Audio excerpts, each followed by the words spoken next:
Hello guys, माझं नाव पूर्वज ढोले आहे. मी BSc ॲनिमेशन करतो आहे टिळक महाराष्ट्र विद्यापीठला. डिजिटल पेंटिंग हे एक असं माध्यम आहे जो आत्ता पण जास्त लोकांना माहिती नाही आहे.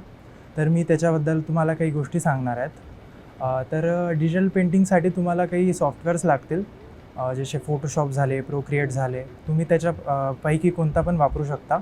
अजून तुम्हाला जास्तीत जास्त डिजिटल पेंटिंगसाठी एक पेनटॅब घ्यावं लागेल. अजून तुम्ही डिजिटल पेंटिंग करायसाठी रेडी आहात. आज माझा एक डेमो होता इथे डिजिटल पेंटिंगचा. तर त्याच्यात आम्हाला टॉपिक होतं की एक पोर्ट्रेट काढायला लागेल. तर आम्ही एक पोर्ट्रेटसाठी आधी रेफरन्स घेत असतो. अजून जे रेफरन्स सेट करतात त्याला मूडबोर्ड बनते, त्याची एक वेगळी फाईल बनते. अजून मूडबोर्डच्या हिशोबाने आम्ही आमचं चित्र बनवणं स्टार्ट करतो डिजिटल माध्यमामध्ये.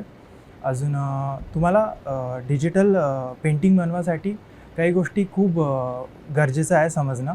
जसे की याच्यात तुम्हाला नॉर्मल स्केचसारखे हात नाही फिरावं लागेल. अजून याच्यात तुम्हाला मीडियमचा फरक पडेल. तुम्हाला कलरिंगचा वगैरे फरक पडणार. पेंटॅबवर जसं चित्र काढावं लागतं त्याच्यासाठी स्केचिंगसाठी हात बसलेला पाहिजे. तर तुम्हाला डिजिटल उतरावासाठी स्केचिंगचा बेस क्लिअर पाहिजे असतो.